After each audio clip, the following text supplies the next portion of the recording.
Yo,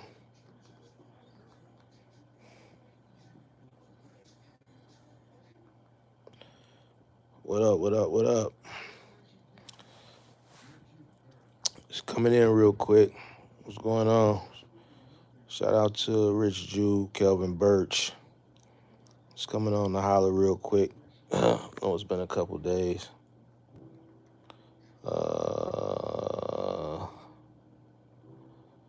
Shout out to everybody coming in. First time I live streamed from the bed. I said, man, I gotta get one in. Had to do it members only, so I said it's only right that I switch over, man. I've been out of it for the past couple days, man. I've been doing this water fast. I know people done hit me up. I ain't responded to people. Man, I just been fatigued, man, and weak. Just weak, man. Not hungry. Like I was talking about in the members only. I think I'm in full ketosis right now with my body fat. The fat is burning, turning itself into fuel or whatever that shit is called. So, not hungry because my fat is fueling my body. So, but yesterday was rough. Obviously, Monday was rough. Yesterday was the roughest. Today, not hungry, but just weak. So I just haven't had the desire to really talk to anybody. But it's almost over. Midnight is here in 2 hours, and in 2 hours, I am going to eat like I never ate before. And I shouldn't be eating at midnight, but I am going to get me something to eat. Uh, but I just wanted to jump on real quick to keep my mind occupied. I want to talk about mind over matter. Mind over matter, especially when it comes to business. I think a lot of the reasons why a lot of people fail in business is because they have a weak mind. We always talk about mindset as far as decisions you make with your mind, but you have to do things to strengthen your mind. So, like with me doing this fast, it's not something that I did for religious reasons. It's not something that I did for health benefits, which it has helped because I've burnt a lot of that body fat that I wanted to get rid of. It has reduced that, tremendously. But I also did it primarily to challenge myself because I haven't challenged myself mentally in a while. So saying you're not going to eat, I'm not going to eat for 72 hours. I knew it would get to a point where I would want to give up and eat, but I had to say, yo, mind over matter, right? You got this. Just thug it out. Do whatever you got to do to get through it. My mind is strong. If I say I'm gonna do it, I'm gonna do it. All right. Same thing with business. Um, Moderators stay on point too, because I know they eventually gonna come when I'm in this format. Same thing with business. If you set yourself out to start a business, and you have all these goals, a lot of people's goals are not. I don't think they're conducive to what they should be to be starting a business for a business owner. But whatever goals you have, you must go through and follow through and create your business and set everything up. But ultimately, challenge yourself mentally to complete what you started. A lot of people, give up too easily, and a big part of them giving up is not planning properly in the first place. Come on in, make sure you hit that like button. Make sure you hit that like button. What's going on? What's going on? What's going on? Um, so I look at it like this. I look at it like this. Once you say you're gonna do something, boom, I'm gonna start a box truck business. I'm gonna start a cargo van business, and you go through with the planning. What I'm starting to see, and also like even with the live stream I did the other night is um, a lot of people mentally are not there. Your mind isn't there. You're mentally not strong. And this goes into what I talk about competition all the time. If you're mentally not there, if you're saying you want to do something in your head and you're procrastinating. I spoke on it the other day. There's people that have been watching this live stream, watching me stream for 2 years, that still haven't got out and did what they were supposed to do. Still ain't did what they were supposed to do. Right? All right. It's been 2 years. And now that's not to take nothing away, you know what I'm saying? It ain't nothing wrong with it. But if this is something that you want to do, it don't take 2 years to do it. It don't. All it takes is you coming up with a plan and mentally applying yourself. If you say you're gonna do something, you want to do something, and you ain't did it in all this time, that means your mind ain't strong. You need to exercise and challenge your mind to strengthen your mind so that when you're mentally saying you're gonna go do something, you're gonna do it. If you're saying it in your head, but you're doing everything else, but applying what you're thinking, then your mind ain't strong. And this is why I can continuously, I feel like with anything I get into that's competitive, beat my competition. Because mentally, I'm going in and whatever it is with one sole objective is to win. So mentally, if I say, yo, I'm going in and I'm going to win, or I'm going in, I'm going to do this, or I'm going in, I'm going to do that, I'm not stopping at nothing until I get to that goal. My mind is challenging me. It's constantly thinking of ways for me to get to that goal. I was talking on the members only live stream about a lot of the sacrifice, right? A lot of people don't want to do moving. I get it. You know, a lot of people, man, that's tough. You know what I'm saying? And it is.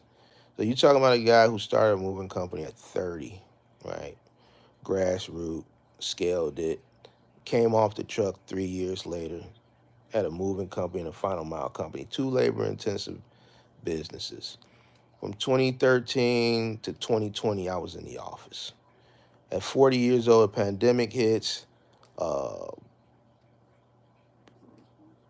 shortage of supply of employment, which forced me to get back out on a truck 7 years after being not on a truck in 7 years, right? But here's the thing, I'm 40 now, right? So me getting on a truck at 40 is a lot different from me getting on a truck doing moves at 30. I'm older, my body is different, right? But it was a sacrifice that had to be made because of the times that we're in that was beyond my control, right? It was beyond my control. I had to do what I had to do, regardless of the age, right? Things of that nature. And trust me, every single day was painful, especially a lot of those third floors and fourth floor walk-ups on those 90-degree summer days. And there was plenty of times where I wanted to give up, you know. I'm saying, man, fuck this shit, right? But I know this customer's paying $250, $300 an hour, right? Did I give up? No. I found the strength in me somewhere to finish those jobs. That day when I threw my shoulder out with that armoire, that was one of the last pieces to go in, but the job wasn't done. I still had to work. Just because my shoulder went out don't mean that I couldn't work. There was a job, one of the last jobs I did in 2022, it was like August of 2022, where it was a 3-man job.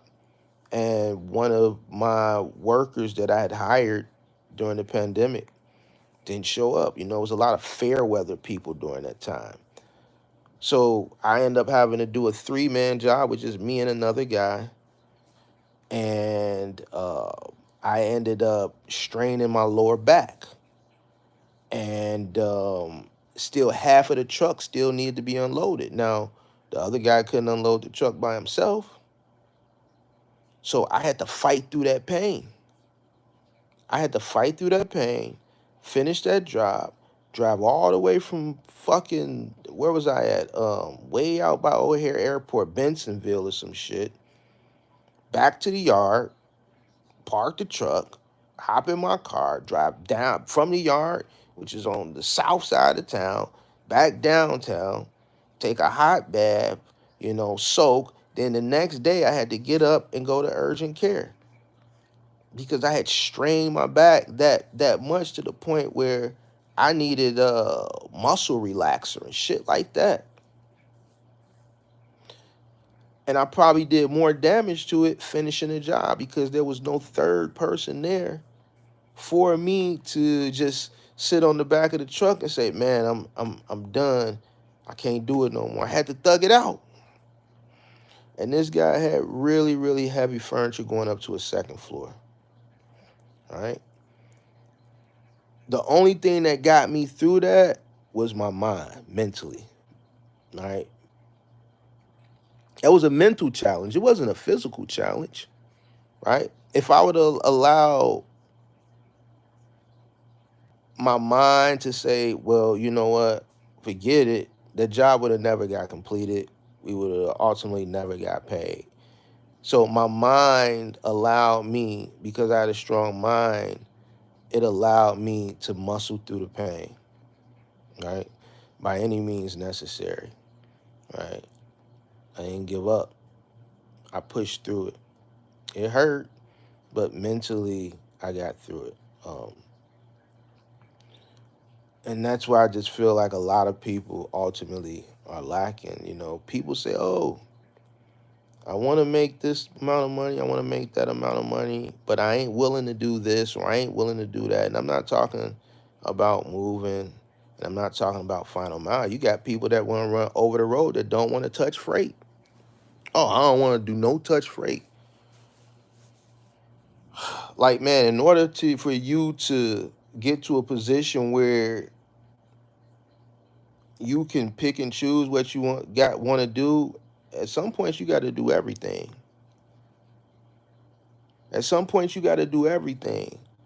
Like, everybody want that easy life. Man, Mark, you be streaming morning, afternoon, night. Man, I want to get to your status. Man, you want to get to my status where you can buy your time back, but man, you going to have to put that work in. If you're not willing to put the type of work in that I put in all those years, so that you can buy your time back, so that you have the luxury of doing what you want to do when you want to do it, then you'll never get a chance to buy your time back. You're going to be working for the rest of your life. And these is facts. These are factuals. You're going to be working for the rest of your life. Period. Life is about choices and decisions, man. Life is about choices and decisions. That's it, and that's all. When you realize that life is about choices and decisions, and you fully understand that, and you go into every day with that in the back of your head, you'll see things start to turn around for you. All right? You gotta have, I see somebody put no Diddy. I don't know if they talking about shit in the comments. I ain't paying attention to the moderators here. If you don't have a strong mind, then you're not gonna succeed. All right? Focus on building your mind up. Stop, saying what you can't do. All right. As a business owner, man, you have to be willing to do any and everything. And this is why some of y'all that's having a hard time getting your shit up off the ground, or you got it off the ground and you find it having a hard time, succeeding, is because you're not willing to go above and beyond. You have to go above and beyond. There's some people that it would have been in my situation that had been accustomed to being in office for 7 years and the pandemic would have hit and they would have been short on labor, wouldn't have got back on the truck because they would have thought at that point they were too good, right? I never thought that I was too good at that point. I knew I had to do what I needed to do at that particular time, and I had to change my strategy and my game plan around. And throughout that pandemic, I worked my ass off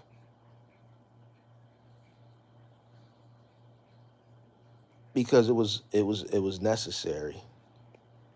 I didn't think that I was too good. I didn't think, well, man, I'm here now, and I ain't going. No, I did what it was needed to be doing. It was my business.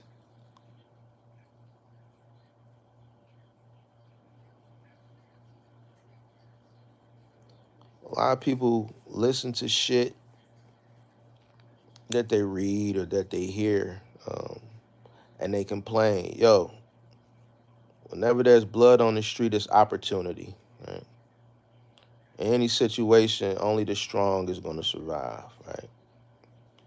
And I think a big part of my survival in any and everything that I've done in life is because I have a strong mind. It's always been mind over matter. Hey, can one of the moderators get Josh up out of here? Check this out. Anybody that say anything that ain't pertaining to box trucks, cargo vans, or the topic at hand, I don't even care if they say, man, the it was a nice 80-degree brisk day. Get them up out of here. All right. Anything outside of trucking, get them up out of here. No second chances. Don't time them out. Block them.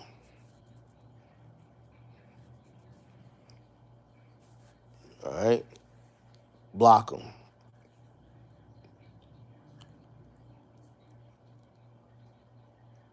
Even with this live streaming, I know I haven't done a stream. I said, you know what? Even though I'm doing a water fast for 72 hours and I'm weak, I'll just stream while I'm laying down. I can still talk. I don't have to be up in my studio to do it. I can just utilize my phone and still, get my message across while it's fresh on my mind. Or I could say, you know what, fuck them. They just gonna have to wait until this fast is over with and I get something to eat and get my energy back. Da da da. I ain't doing shit but laying here anyway, watching the damn game or the game watching me. You know what I'm saying? So, but everything is mind over matter. Tashawn says, did you see my comment? No, what did your comment say? I haven't looked at any comments. I just been running my mouth. You're gonna have to type it again. Uh, if your comment was something that I don't want to see, then I might not want to go look for it. Because that's gonna lead to a blinop. So what would be better to buy, a box truck or rent one? It all depends on your situation. All depends on your situation. Depends on what you're trying to do. It depends on the rates you can get. It depends on your market. It all depends. If you wanted to rent a box truck to start a moving company, damn near whatever rate they give you would probably be fine. But if you want to do it and they give you a high rate and you're trying to go over the road, it may not be conducive, right? Because you're burning miles. The mileage rate may be high, and it's cutting into your bottom line to the point where you're operating in the negative. So that all depends.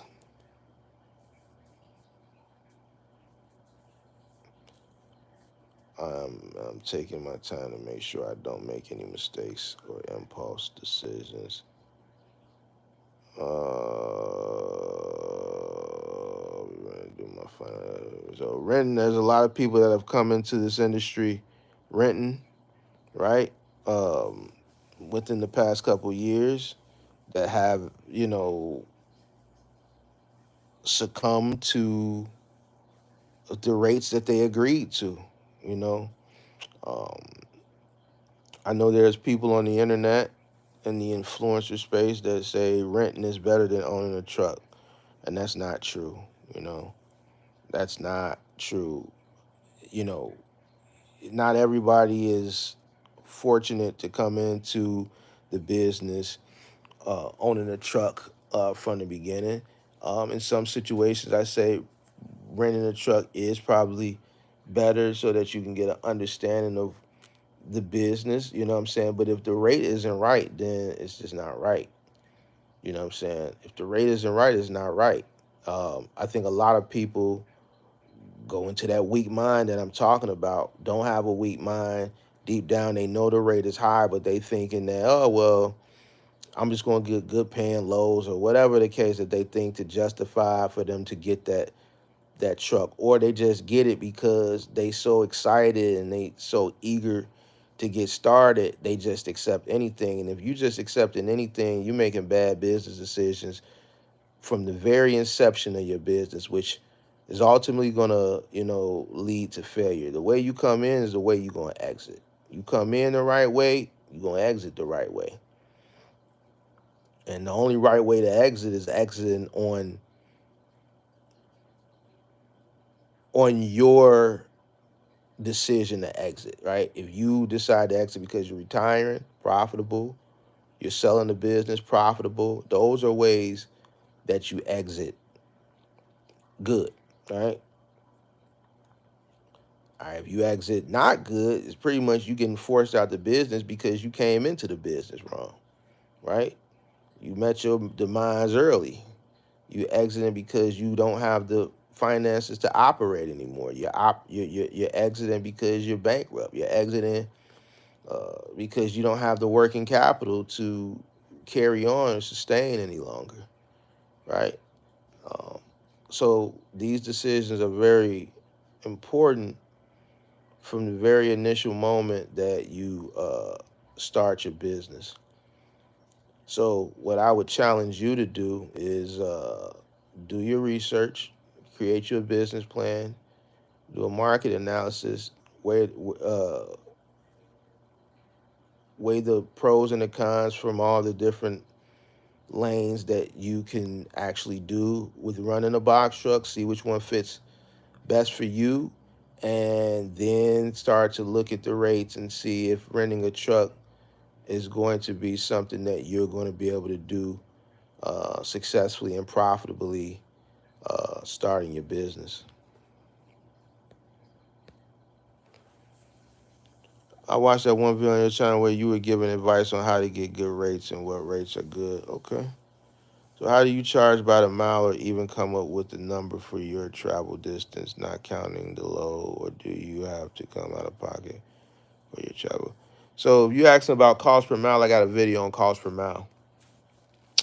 It's a video that's like less than 2 minutes long. It's an animated, really short video on cost per mile. All right.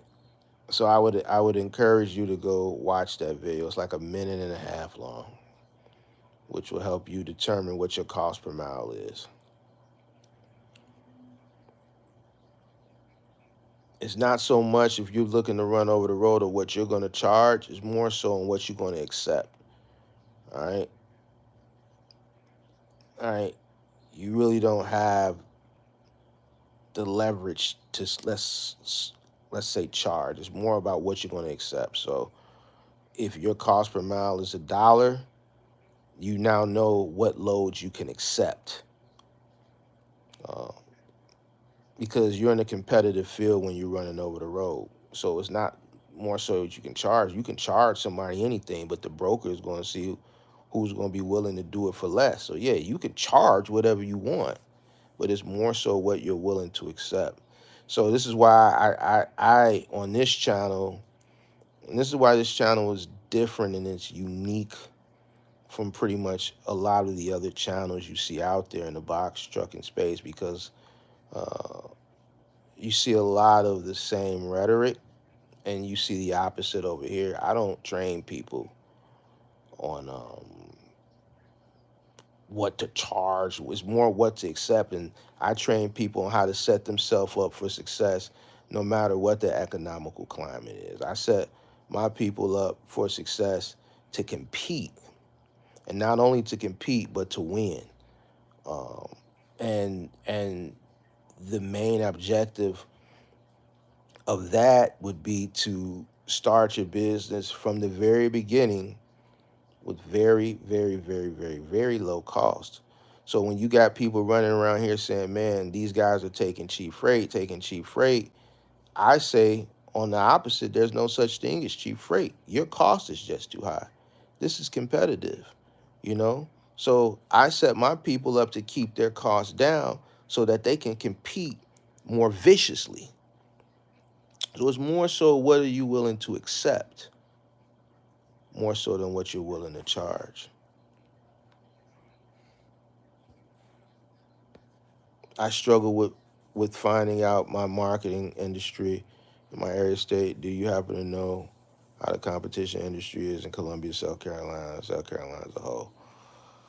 There's opportunity in South Carolina. I got some subs that run local in South Carolina. Obviously, South Carolina, uh, in comparison to the Midwest, is like you know,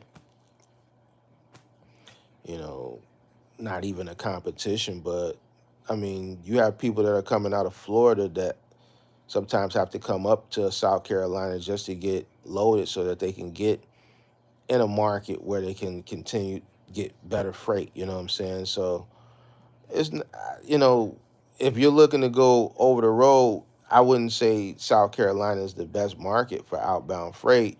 Now for local freight, there are some opportunities. I got some people that run locally there, curbside. I have some people that run locally there, big and bulky final mile.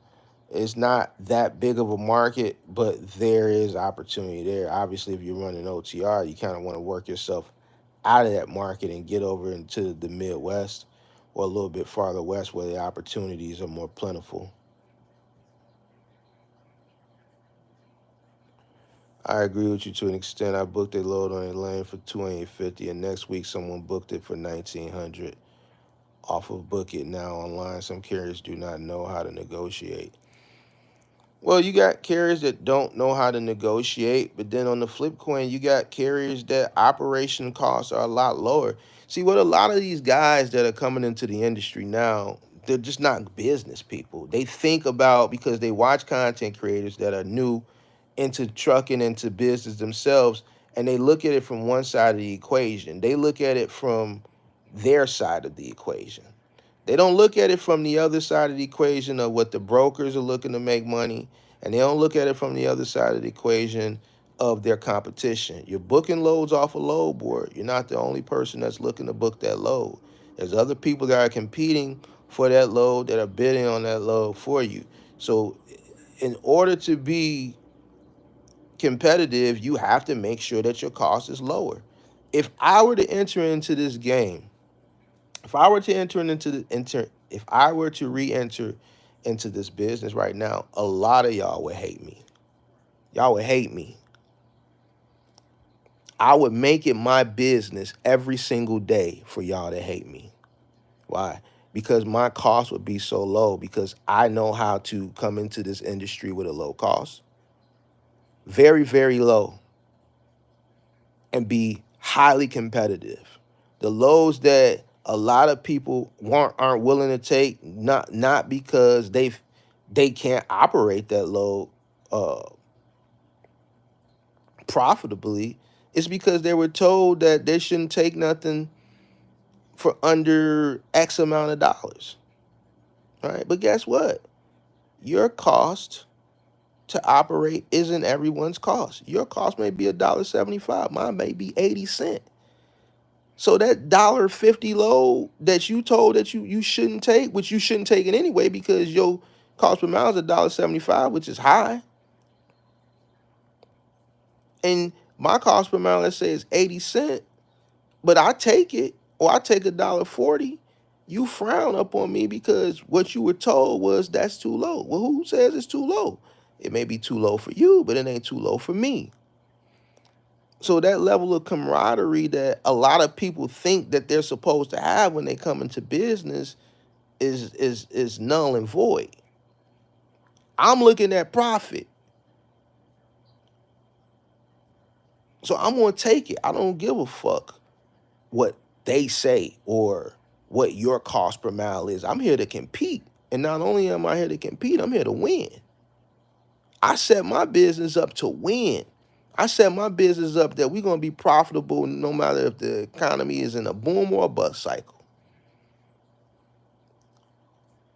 I'm not here to be friends. I'm not here to be comrades. I'm not here to join in the narrative if everybody just sit back and don't take these rates, the rates are going to go up. That's bullshit. That'll never happen.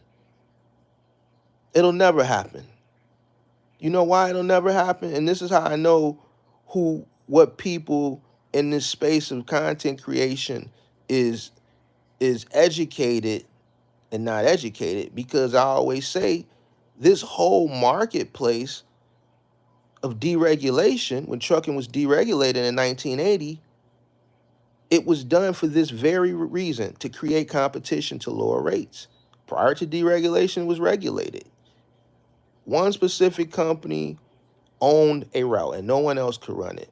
Deregulation came about to open it up to increase competition, and when you have increased competition, it drives down rates, right? And there's an economic pro to that, right? All right. And this is what a lot of people don't think. When you're a business owner, you have to think all around the board. You can't think one way. You have to think all around the board so that you can be competitive, right? The pro of increased competition is to keep the final price of a consumer good as low as possible, right?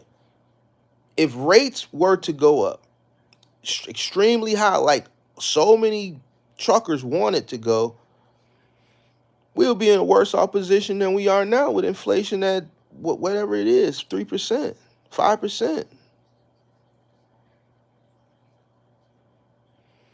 If you took every single load for $10 a mile, what do you think the cost of every single thing in any box retailer, the big box retailer, you go into a cost? Why? Because the cost of transportation is included into the final cost.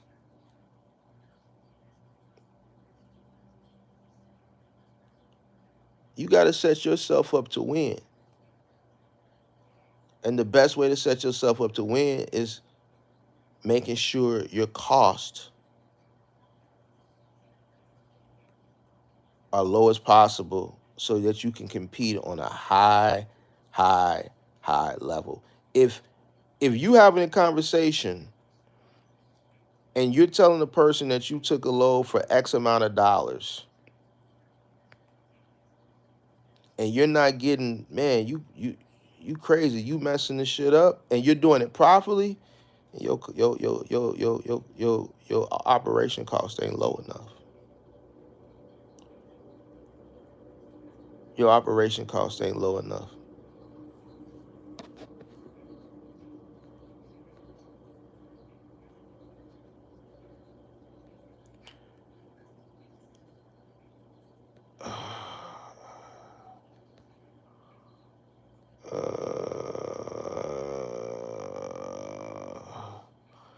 Do you think a moving business is lucrative? Let me know, because I will hate to lose money due to lack of jobs, but I kind of believe it's a good business. Well, yeah, moving company is very lucrative.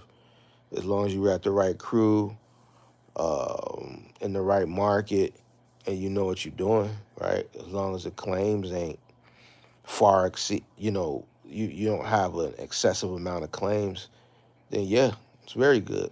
It's the most money you can make with a box truck. Out of everything you could do with a box truck, moving is going to pay you the most.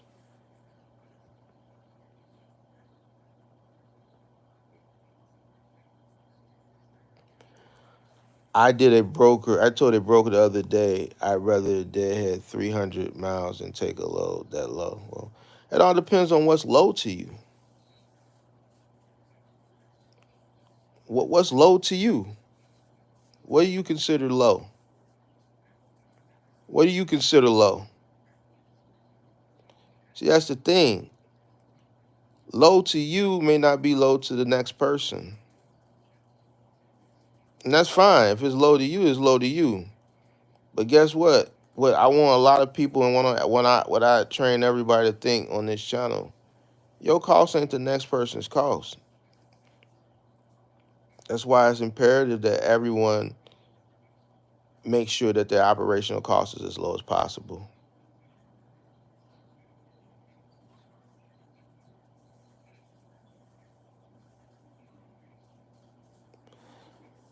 My company is going to be based on solely keeping America moving with honesty and integrity. I'm going to be there for owner operator that is there for companies during the good and the bad times.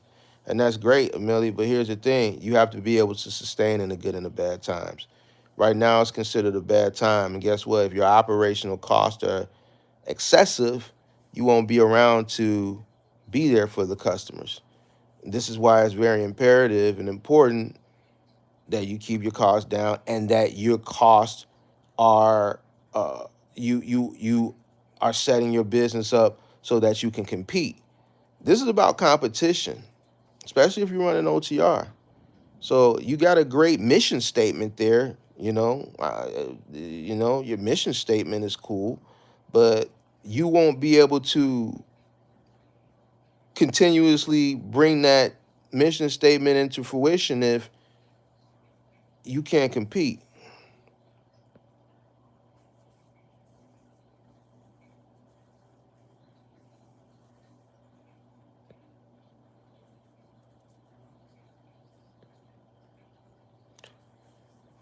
I can operate my van at 78 cents a mile. I'm sure people can operate at lower cost.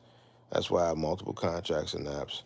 I'm in Wisconsin. I can't figure out how to get an actual LLC paperwork file. I had tax accounts charging me. You in Wisconsin? Just go to your Wisconsin Secretary of State and you can do it online. I'm pretty sure Wisconsin State has a web portal where you can file for your LLC. Go to LLC Incorporation Business Search Wisconsin. Just Google that and it should take you to the Wisconsin State Secretary of State website where you can file for your LLC. Some tax places will do it for you and they'll charge you for it, but you can do it on your own. Just go to the website, the Wisconsin Secretary of State website, and do an LLC or incorporation business search. It ain't that difficult. Ain't that difficult at all. Hey Mark, I just started following and subscribed to you about a couple weeks ago. You came across my feed when I was searching for help with filing my own. Okay. All right. That's what's up. All right. Any more questions? Um, Hopefully everybody got the gist of the message that I had as far as mind over matter. Um, just put your mind to it, stick to it. No matter how hard it gets, you got to stick with it. That's a big part of it. But also, coming into this thing the right way. If you come into it the right way, uh, you just got to focus and make sure that you are staying the course.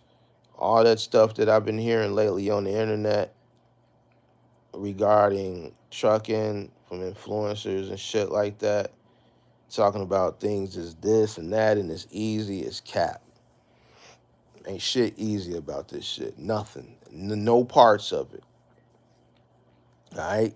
Because if it was, I wouldn't be doing a live stream about mind over matter. All right? All right? So, you know, make sure that,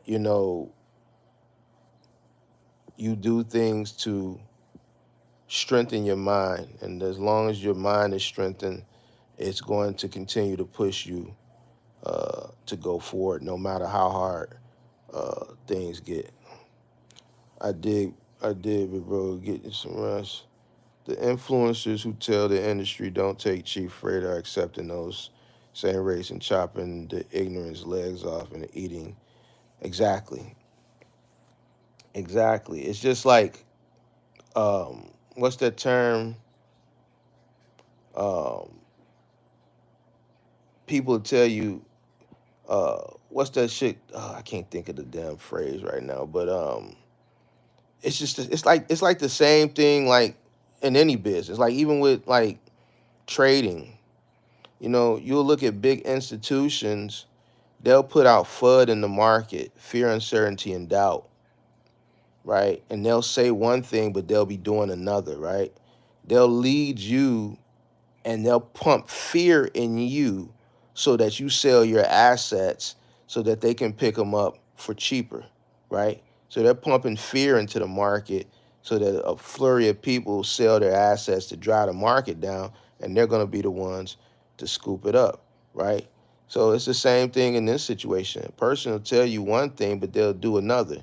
That's why I follow the money. Wherever the money goes, I don't pay attention to what people say about the money. I pay attention to people that have the money. Companies like BlackRock do, because BlackRock could tell you one thing, but they'll be doing something else, right? So I pay more attention to what they do versus what they say. You got to do your own research, like Rich Juice says, and you got to be competitive. Now I know a lot of you middle Americans out there, y'all, you know, y'all think the world is just the nicest place and everything is peaches and cream, and y'all just believe everything y'all say because y'all come from a town with a couple thousand people and y'all leave y'all doors open, y'all leave y'all key in the ignition overnight, and just this is just a happy-go-lucky place. But check this out. The rest of the world ain't like that. There's some pockets of the country that's gutter and grimy. And when I say things like, man, if my cost is lower than yours by a huge margin, and there's this specific number that all these influencers saying don't take, but I'm looking at major profit on that number because my cost to operate is low, I'm taking it. I don't care about you. I don't care. Listen, I don't care about you or your family. All I care about is me and mine. So if I'm running at a profit, if I buy something for $1 and I can sell it for 2, I'm gone. Just because you said, oh, well, you know what? We need to stick together and we all need to sell it for $4. Man, if I bought for $1 and I sell it for 2, I'm doubling my money. Why would I sit there and compete with the masses at $4 when I'm already doubling my money? That shit don't even make sense from a business model perspective. So when I hear people saying this dumb shit, it really upsets me. But I say to the people that want to follow that model of camaraderie and listen to dumb shit that people say, keep following it, because we need people like you. We need people like you to do the shit that's not best for you in the first place. That's just going to make the shit easier for guys like me, because I'm coming to chop your head off. You just making it easier for me to do it because you ain't put yourself in the right situation to win. I'm not finna sit here. Why would I want to compete with the masses when I'm already in position to compete with the few, because they can't compete with me because they not set up to even be in the realm that I am to compete? Why would I want to hold off to go compete with the masses? That shit don't even make sense. And this is why I be listening to people talk. I'll be like, man, you call yourself a business person? That shit don't even make sense. Oh, I'm gonna hold off. Everybody, don't take. What's the shit they say on the internet? You shouldn't be taking nothing for less than $2 a mile. Okay, so if my operational cost is $1 a mile, you mean to tell me I'm supposed to wait with everybody else to get to 2 so I can compete with all of y'all that's following this dumb shit? When I can take something for $1.40 a mile in profit, $1.50 a mile in profit, $1.60 a mile for profit, $1.70 a mile, $1.80 a mile. I'm supposed to wait because the masses and the people on the internet say this is cheap freight, even though it's profitable for me. I'm supposed to wait till it gets to this said number so now I can be in a bigger pool of dumbasses, right? Be in a bigger pool of dumbasses, and now my competition is increased when I could have been took that shit 50 cents ago. 60 cents ago, 40 cents ago, and been gone.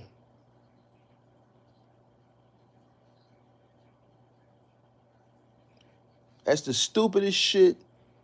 And people sit there and watch this shit and soak it up and be dropping little gem emojis in the chat and the little 100 emojis like motherfucker done said some shit that was fucking smart. That's the dumbest fucking shit that I ever heard in my life.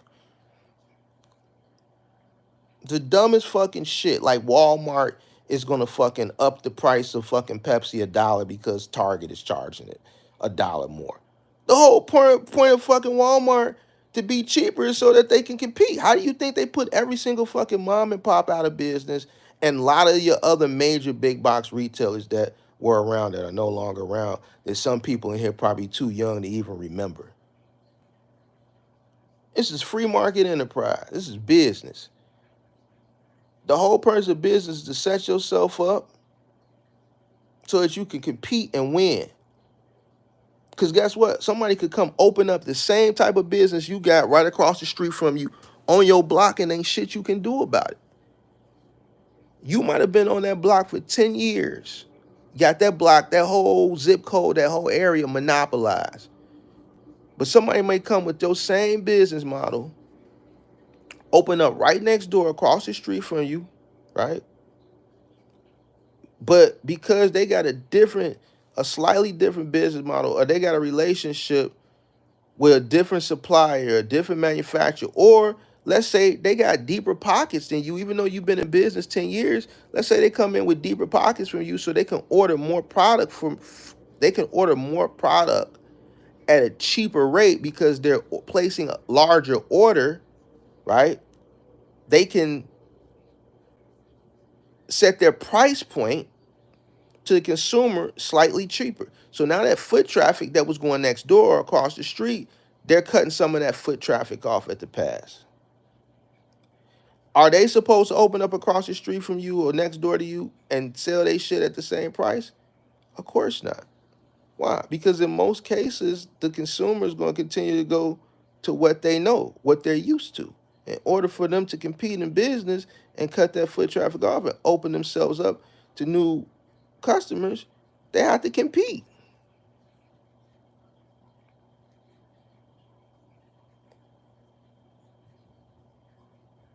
If that shit was true, Family Dollar, Temu, nor McDonald's would be rich. I think you meant wouldn't be rich.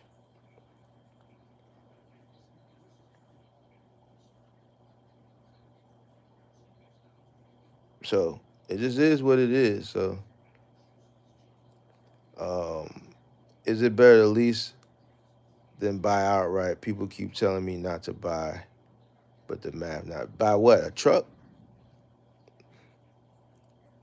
I mean, here's the thing. If you buy a truck, if you leasing is fine, but I think leasing over a period of time, okay, so if you buy a truck, let's say you buy a truck, you finance it for 4 years. After that, you pay it off. That 4 years is paid for now. So ultimately, what does that do? It lowers your operational costs. So your cost per mile is going to go down. All right. If you're leasing a truck, that lease every single month is going into your fixed costs, which is going to keep your fixed costs at a certain amount. If you were to lease a truck for 6 years and finance a truck for 4 years, right? After that fourth year of your financing that truck, you don't pay for that truck no more. Your operational cost goes down, so your cost per mile goes down. That person that's leasing that $1,000 a month or whatever it is still going into their fixed cost. So now that person who bought their truck and paid for it is competing with the person who's leasing that truck. But now the person who owns their truck outright, operational cost is lower, so they can compete better than the person who's still paying that lease because now their operational cost is higher. So if they're competing on a load, the person who owns the truck outright, CPM is lower. So they may be able to take something that the person who's leasing the truck can't because of the additional item that they have that's in their fixed cost per mile that's driving up their total cost per mile. That's basically what I'm saying here. You get a truck and you pay it off. The day it becomes paid off, your cost per mile goes down. Your cost per mile goes down. So a big part of my success in business was the fact that I was fortunate enough, because I grassrooted my business. I started from humble beginnings and worked my way up. I didn't jump off the porch prematurely. I scaled my business very moderately. Was the fact that when I was in the position to start buying trucks, I was buying them outright. I was just writing a check. I know this was years and years ago, and trucks were a lot cheaper then, but me being able to buy my trucks outright, I was able to recoup that money in 30 to 45 days and go buy another truck, right? And because of this, because I didn't have a high overhead, I was able to pay handsomely to my guys, which allowed me to scale aggressively, right? Because you can't scale if you can't retain employees, right? I understood uh, volume from Sam Walton. You know what I'm saying? Studying Sam Walton, I understood volume, and I understood that the more trucks I had, the more money I made. If I can, keep my costs down, I can pay handsomely. That'll allow me to retain employees, and I'll make an abundance of money in volume instead of focusing on trying to get rich off of one truck. I think a lot of people uh,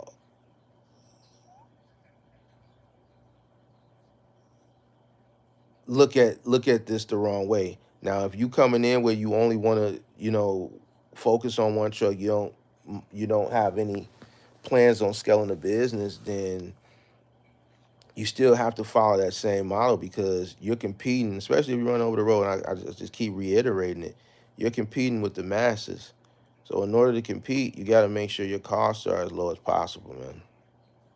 Hi, Mark. Hope all is well. I wanted to advice on T-Force. They contacted me to deliver packages for them using my Transit 250 and requested me to acquire drivers. How do I attack this demand? Well, see what they offering you first. I think you asked me this question the other day. See what the offer is. It's probably for Office Depot. If it's for Office Depot, see what they offering in that market. It's going to be on the piece. They're going to pay you per piece. So I wouldn't take nothing less than a minimum of $2 per piece. So see what they're offering you first, and then you have to set up a business plan to see, based on what they're offering you for the piece, right? And see what the average piece count is. You should be making somewhere minimum $300 a day. So if they offer you X amount of pieces on average a day, whatever the piece count is, as far as what they're paying you per piece, it needs to total up to a minimum of $300, right? Especially if you plan on scaling it. All right. To scale a cargo van, you're looking at very, very minimal profit off of each van. You may be profiting $50 to $75 off the van. So you have to focus more, and that's per day. So you have to focus that account more with scale. You got to really, really scale. So you need to make sure to understand too, if that's the case, how many vehicles you would have to scale up to make it worth your while, because they may limit the amount of vehicles that you can onboard. So it's a lot of math that you got to do there. So one, see what they paying per piece, see how many pieces they're offering you on average, do the math from there, and then how many vans you would have to scale up to make it worth your while.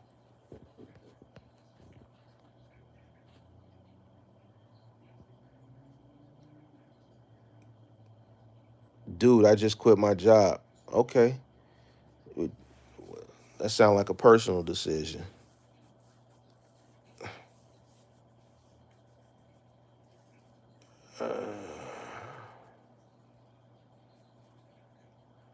What are you trying to do? A box truck or a semi truck to bodyguard? I'm cautious because I'm a female, but I've been learning since a kid. What are you trying to do? A box truck or a semi truck?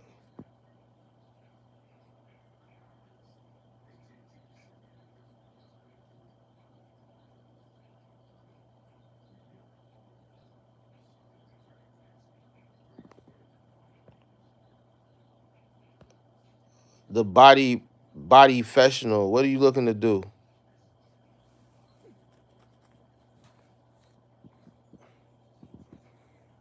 There's a lot of weird people, man. When I be doing these types of streams, these weird. What is this dude talking about? He quit his job, and what is this?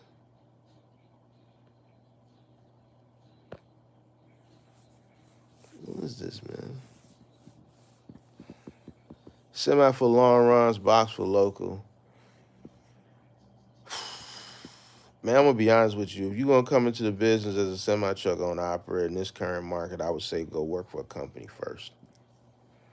I know everybody got their whole thing about being their own boss, this, that, and the third, but I would seriously consider being a company driver first. That way, that's going to give you a real good insight of what you're up against, uh, and you don't have to come out of your pocket to learn it. Um, I think right now the reason why now since you answered that question, I see why a lot of these guys are telling you. A lot of these semi truck owner operators now are struggling. So there was once upon a time where owner operators in the semi trucking space were the creme de la creme, and you would hear company drivers really complaining. The roles are reversed. The company drivers are the ones that's winning, and the owner operators are complaining. And it's simple why that is. All right, the pandemic created a shift in the landscape of things. When you add inflation into the mix, uh, it makes it even worse, right? So if you look at it like this, a lot of people right now are complaining about the rates, right? But the rates are pretty much similar to the way they were prior to the pandemic, right? What has changed, in which why a lot of owner operators are now struggling, is the fact that um, the rates are the same, but everything else around the business, centered around the business, operational costs and things of that nature have gone up. Insurance has gone up, fuel, um, maintenance has gone up. Why? Because parts have gone up. Not only have parts gone up, labor has gone up. So when you take your truck to the shop to get maintenance, they have to pay the diesel mechanic more. The parts are more. So everything has gone up, but the rates have uh, stayed stagnant prior to what they were prior to the pandemic, right? So it's harder for an owner operator to sustain in the current market, which is ultimately why the company drivers are winning, because they don't consume any of the costs that it costs to operate. They're there just to do a job, and uh, then they go home. This is ultimately why they're telling you not to buy a truck. Now, if let's say you were my best friend and you came to me for advice, I would tell my best friend this: don't become an owner operator in semi trucking at the current moment. If you want to do semi trucking, go get a company job. Go work for a company. Uh, go work for a company. Um, I, and I'm being honest with you. And I'm in a huge market. I'm in one of the top two trucking markets in the country. One hands down for intermodal, top two for outbound freight. Right. I'm in Chicago. With being in the top market for freight, everybody that I know here that's a company driver is far exceeding owner operators right now financially, right? And that's just the bottom line. That's the truth. So I would consider it. I would consider being a company driver. I think owner operator right now, semi truck is. Mm, I don't think it's. I don't think it's. I don't think it's worth it.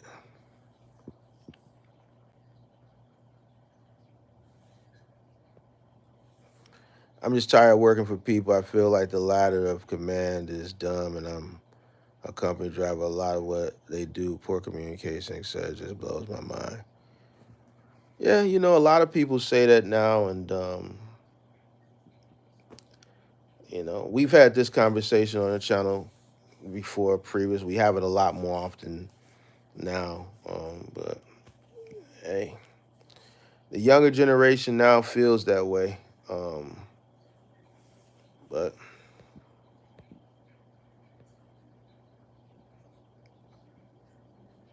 wondering where you are, where it look like I'm a man.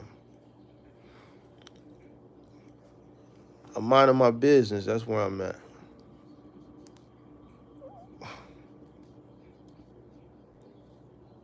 Mark got tired sending this. You ready to? Yeah, man. I just been fasting, bro, for the past damn near 3 days now. So I'm just fatigued, bro. Uh,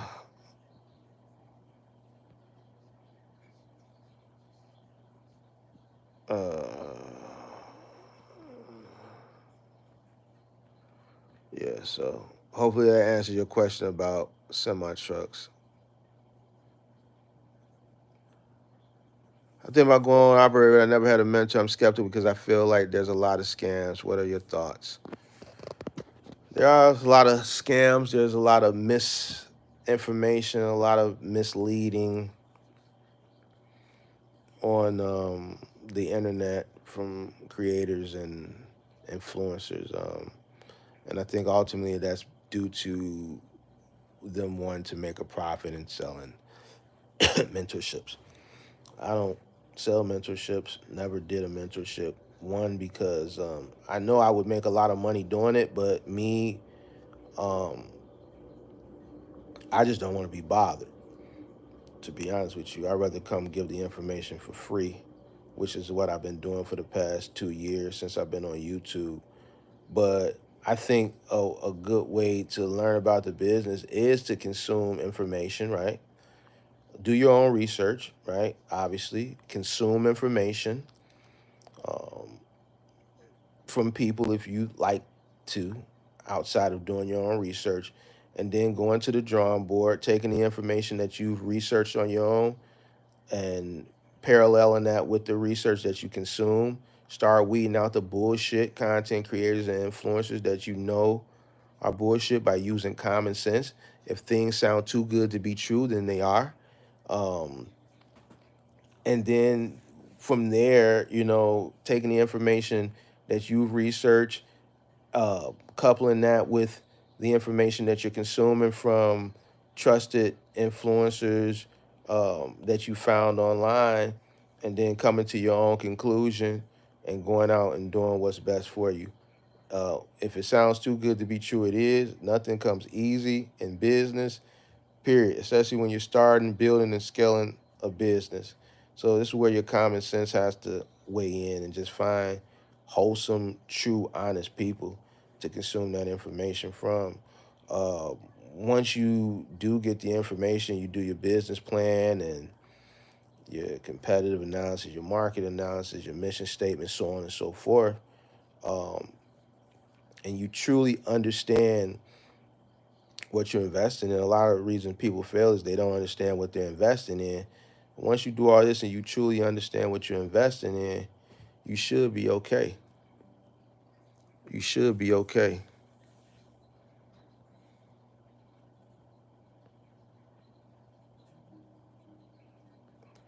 Uh,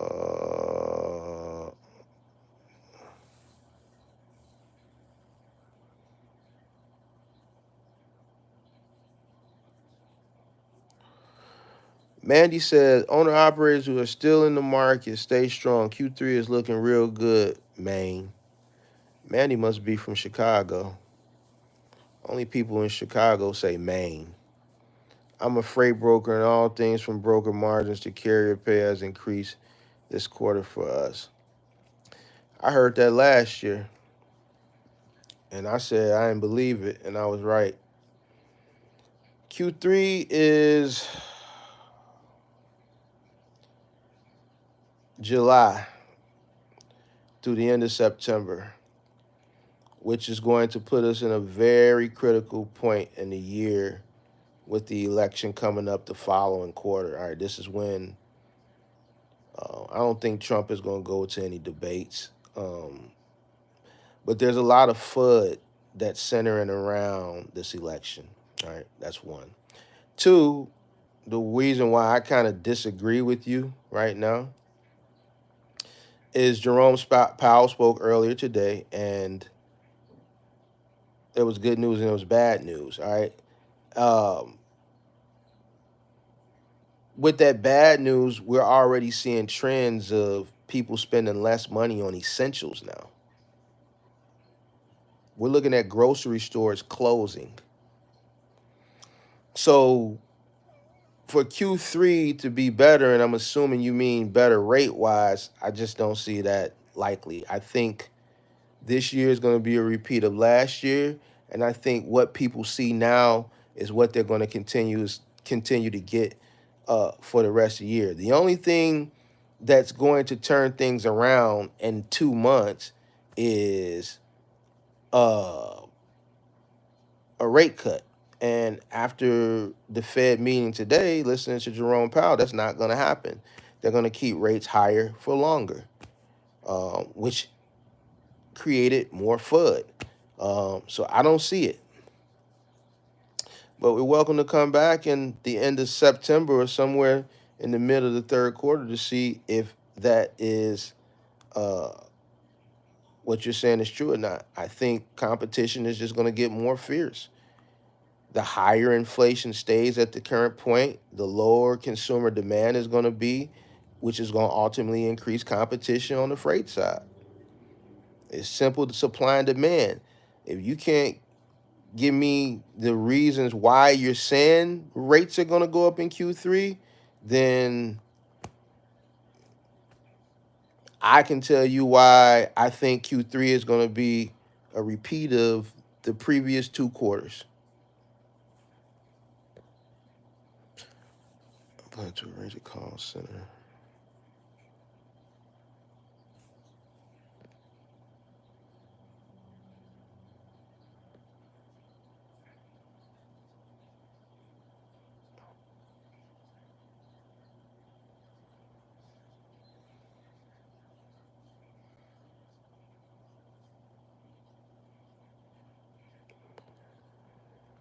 You praying for things to turn around. Check this out. You can make money now. There's money out here now. I know people that's making money hand over fence and trucking. All right. It's all how you set up. A lot of people that are out here complaining right now is because their business is not set up right. Their cost is extremely high and they're not able to compete. I know I get a lot of new people coming into these live streams all the time, so I'm having to repeat myself. And I apologize to a lot of my subscribers that's been around for some years. But to all you new people that be strolling the internet, listening to a lot of these goofball Jamals, I'm going to tell you this. Things are better. You know why things are better? Because this is the norm. This is the norm. So you have to accept it. This shit of things getting better. All right, so people that are saying things get better, those are people that came in during the pandemic. The rates are similar to what they were prior to the pandemic. The thing is, a lot of these guys that you consume information from, and a lot of these fucking retards that you see on the internet, started their trucking business that are still around hanging on by a fucking thread, started their business during the pandemic. So they think that what they saw during the pandemic was normal, and that was abnormal. You'll never see that shit again, ever. Ever. What you're seeing now is the norm. What you're seeing now is the norm. And I don't understand why people are having a hard time getting this through their head. You're talking to a guy that's been around since 2010. Accept this shit. Figure out a way to be profitable in what's going on. The longer you sit around waiting for things to get better, you're going to be waiting and waiting and waiting and waiting and waiting.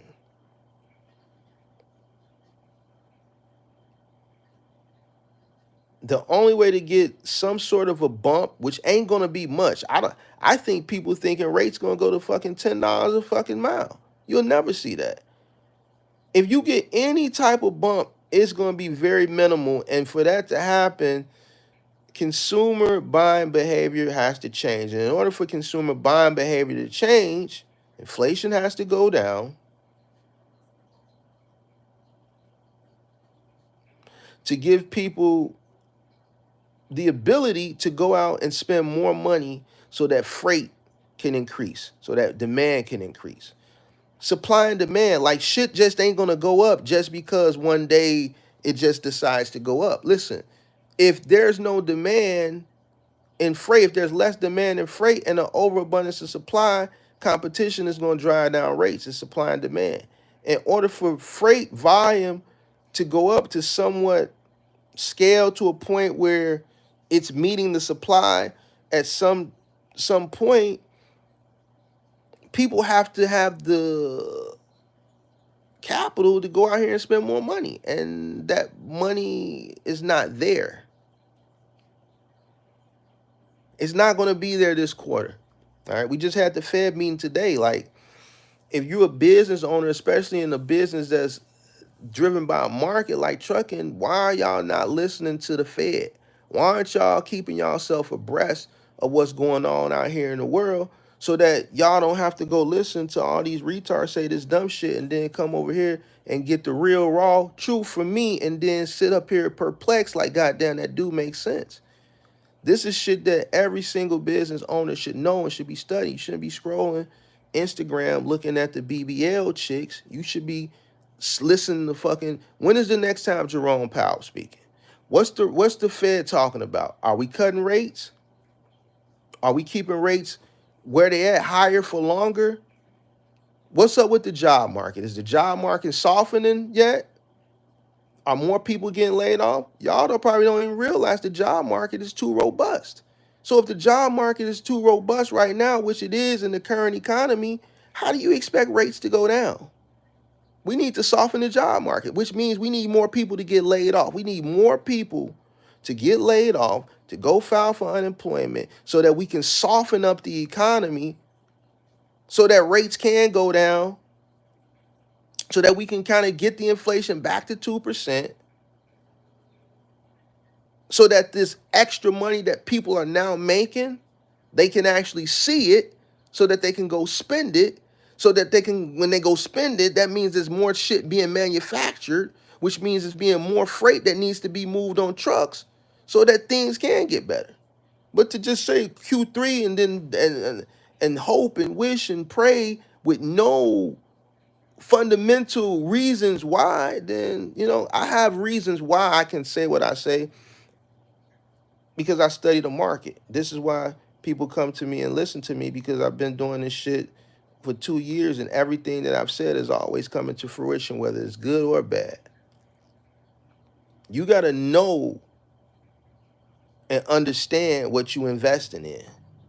If you don't understand what you're investing in, you're going to be waiting and wishing. You see what I'm saying? Instead of getting out here now, trying to figure out a way on how to be profitable in the current times. And one way that most people can be profitable so that they can stop complaining is by figuring out ways to cut their costs. Well, Mark, I can't cut my costs. I bought a truck like a dumbass during the pandemic. So I bought a fucking $20,000-$30,000 truck and I paid $90,000 for it. So I'm stuck. I still got another 2-3 years to pay on it. All right, well, you can't cut your fixed costs. So what about your living expenses? How much you paying yourself? All right, well, guess what? You can't pay yourself no more, this much no more. You got to cut your living expenses. The cut got to come from somewhere. If you made a fucking rash and bad decision because you were ignorant and when I say ignorant, ignorance is not a bad thing. Ignorance just means you don't know. If you made an ignorant decision because you didn't do your research, you didn't understand fully what you were investing in, and you follow the trend, the only person you can be mad at is you. You can't be mad at nobody else but yourself. That doesn't mean you can't fix the issue. The only thing that you can do now is start finding where places where you can make cuts at. All right. If you went out, like I said, you bought a truck, you can't cut costs there and on your insurance, then you got to cut costs in your living. Go sell that fucking Hellcat. Go get you a goddamn Toyota Prius or Tercel or some shit like that. You thought because you was a big time box truck owner operator, you can go move in you a condo or a luxury apartment downtown. Well, you can't afford that. Move out of that luxury apartment. Just because you a business owner don't necessarily mean you rich. Move out of that luxury apartment. Take your ass back down to a market rate rent that you can afford. You got to move back to the hood. I'm sorry. If that's what you got to do, that's what you got to. You might need to move back into the crib with your parents. If that's what you got to do and delay your gratification for a period of time because of the decision you made until you get out of that decision, then that's what you got to do. If you ultimately want your business to succeed, then you have to delay your gratification. Point blank, period.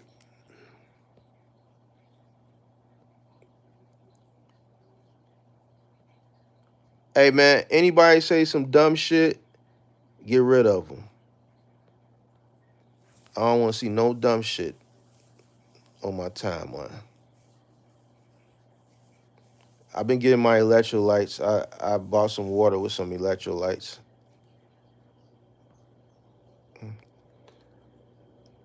You give me hope about the box truck my husband and I got to get to together. Yeah, just if you just follow everything that I'm saying and you come in the right way, you're gonna win. You keep it 100. Is it better to use the load board to get a broker to negotiate? Well, when you using the load board, when you look at the number on the load board, that number that you calling is a broker. So I think you might be meaning a dispatcher, which means you need to go back to the drawing board and do some research so you can understand the language and the verbiage that you're using. You really mean a dispatcher. You may need to get a dispatcher out the gate because your authority may be too new for you to, acquire loads. So you may have to utilize a qualified broker who has relationships, a qualified dispatcher, I say, who has relationship with brokers who are willing to take on new authorities. Or you can research companies that work with new authorities. TQL is one of them, so that you don't have to get a dispatcher and pay that 8 to 10%. So that decision is ultimately up to you. Me personally, I would probably try to do what I could on my own by sourcing brokers that work with new authorities and keep that 8 to 10% in my pocket. Uh,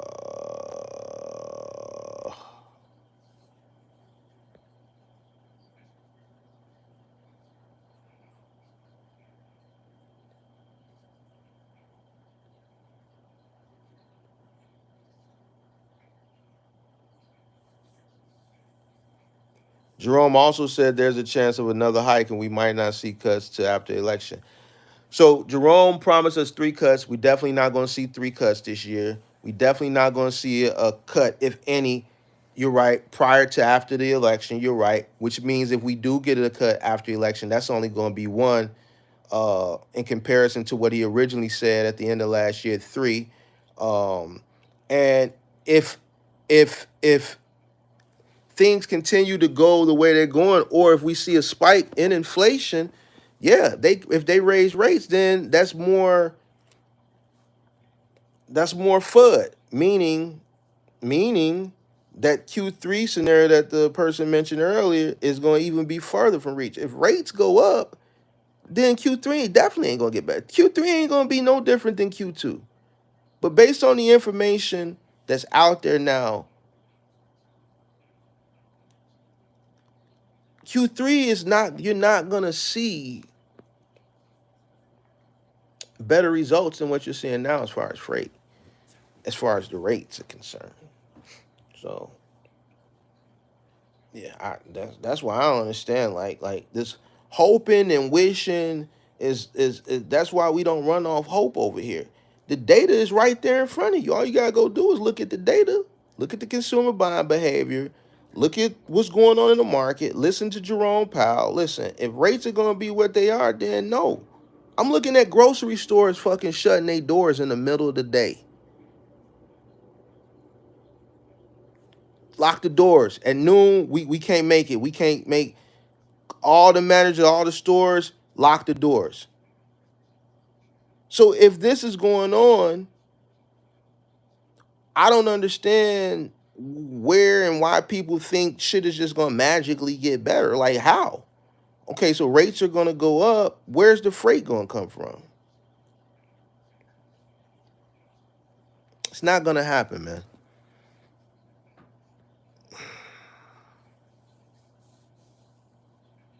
Yeah, I'm staying hydrated. I got water with electrolytes. What's your thoughts on cargo van versus OTR versus local? If I get a cargo van, it's got to be local. But that's based on your market. Not shit. Even man, to me, a cargo van OTR to me is just not worth it, man. I would never go OTR in a cargo van. It's just not worth it, bro. I don't. These people be killing themselves driving. Like that shit ain't even worth it to me. You can make way more money locally in the cargo van, and I proved that already by taking people on this channel, guiding them, and then they're coming up and give their testimonial. I got people making 20 grand in the cargo van a month, and there's people running OTR that can't even make that. They barely making 5,000 a month OTR. So we already improved that on this channel. People have a big problem with finding work and sustaining. I think that's largely due to the fact that they don't want to work. They don't want to put the work in. You got people that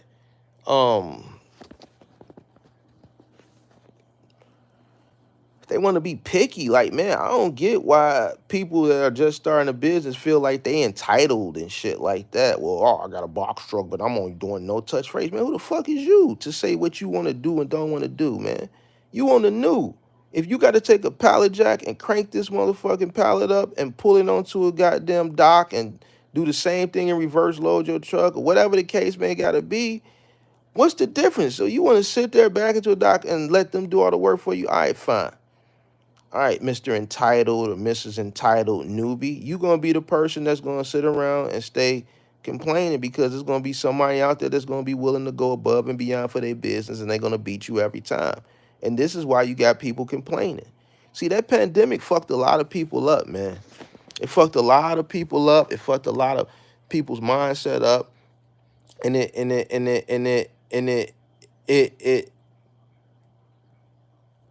it proved that a lot of people that claim that they want to be this and that business owner, this and that ain't cut out for this shit. And a lot of the young generation, they don't understand that, this is America. We living in a very capitalistic society. It's dog eat dog out here, and you can, follow fucking that fucking, soft ass approach where, socialism and all this shit to me that I don't know, don't even really, I'm a capitalist. I understand the way the world works. I understand that I gotta get out here and fucking cut people's heads off and shit like that. And I'm not scared to work. If I get out here and whatever I do, you put me up against any person that's Generation Z or somebody's coming in to business now that's passive, I'm gonna beat them every time because I'm willing to go above and beyond. I'm willing to put my body through pain. I'm willing to twist and turn and put myself through the agony. If I understand that this is a part of what I've invested into, if it's let's say a business that is physically challenging, it's very labor intensive. I've done enough research, and because I'm smart and I fully have a full understanding of what I'm investing into, so that now when I get into it, I already know what it is. So I'm not gonna, give up and say dumb soft shit. I'm gonna push myself to the limit because I already know what it was before I got into it. But now I'm into it. I gotta do what I gotta do to get to where I gotta get to, and the ultimate thing, what place where I'm trying to get to, is to the bag. People get into this shit and then they realize because they didn't have a full understanding of what they was investing in, that is a lot more difficult than what they thought it was, because their favorite content creator or their favorite influencer made shit seem so peaches and cream to their punk ass. Now when they get out here, it's more work, and you know they lazy. They don't want to do no fucking work. It's simple. Come in, understand what you're investing in. Make sure you come in with low cost as possible. Understand that you have to compete, and when you get in, understand that you got to work.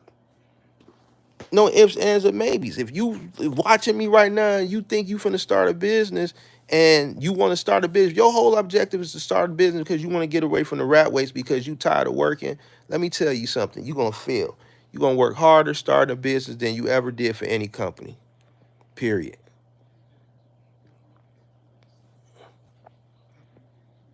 Demand will stay neutral, but capacity has been exiting the market very quickly. We already been seeing tighter capacity in specific markets and in different equipment. Capacity is excellent, but there's still people coming in, believe it or not.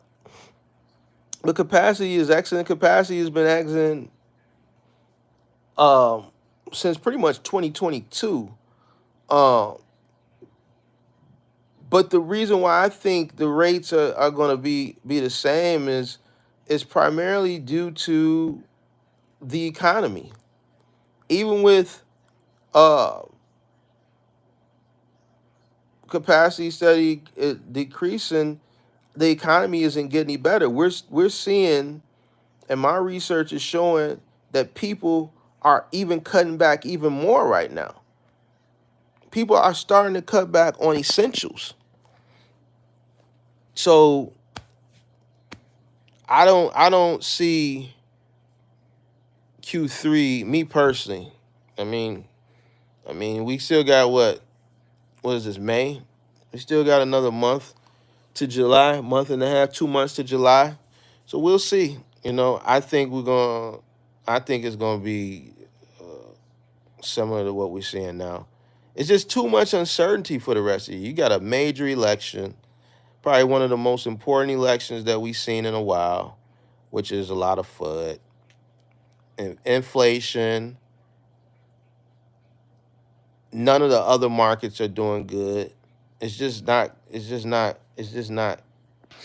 We're just not really in a good place right now where I think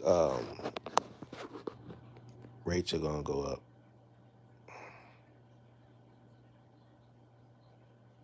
Body altering service people are not spending like before the pandemic. If it wasn't for the bailouts, people.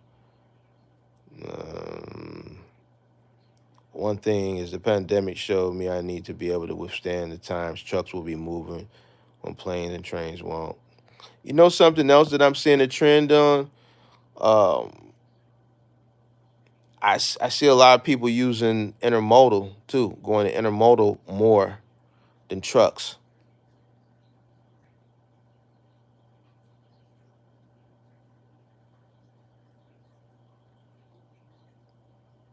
Uh, what do you think about dispatching services for us drivers? I get so many phone calls every day for dispatch service. Do you think that's any good? I mean, if you can sustain without a dispatcher, I would say go without one. This business is about making money. So me personally, that 8 to 10%, I'd rather keep that in my pocket.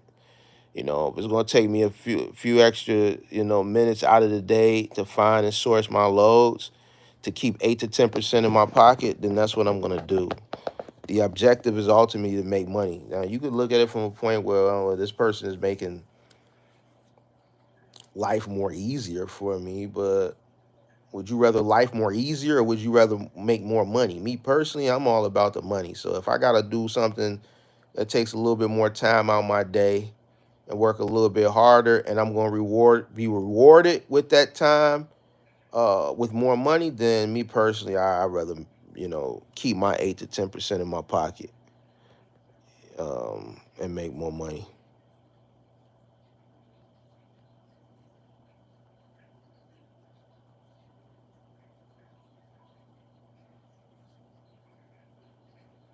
Box truck expert just entered the chat. How is everyone this evening?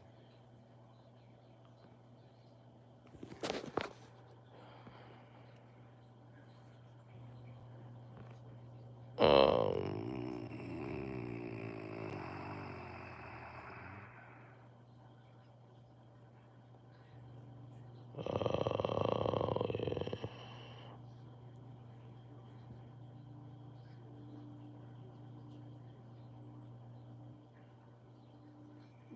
Yeah, some of y'all do get to it, but most of y'all don't. Cheech. Do you think it's worth getting a dispatch for running a cargo van? Is it more profitable to tap into the apps you mentioned? Me personally, I wouldn't get a dispatcher to do nothing. I could find my own work. I don't need a dispatcher to dispatch me now. I could dispatch myself. It's all about the profit. It's all about the profit. You gotta understand, you coming into this business, you working on a low margin out the gate. So me personally, that 8 to 10, instead of me being a 8 to 10 less in profit margin, I'd rather be 8 to 10 more in profit margin. Finding work isn't difficult, especially if you already been up and operational, you're not on the new. I'd rather keep that 8 to 10% in my pocket. Me personally.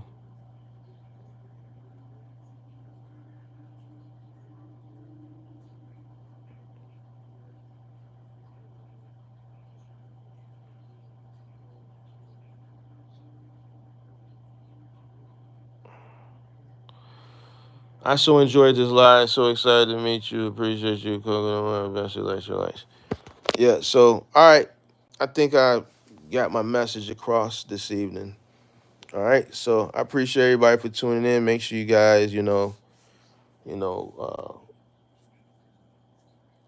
put your best foot forward, mentally strong, and you'll be able to accomplish uh, whatever it is that you set out to accomplish. And just keep remembering, that it's competitive out here. It's ain't shit gonna be handed to you, and just keep in the back of your mind that it's another person just like you that's competing for the same thing you competing for, and it's gonna be somebody out here that's in a better position. So you want to make sure that you put yourself in the best position so you can be amongst the top contenders. All right, I'm out.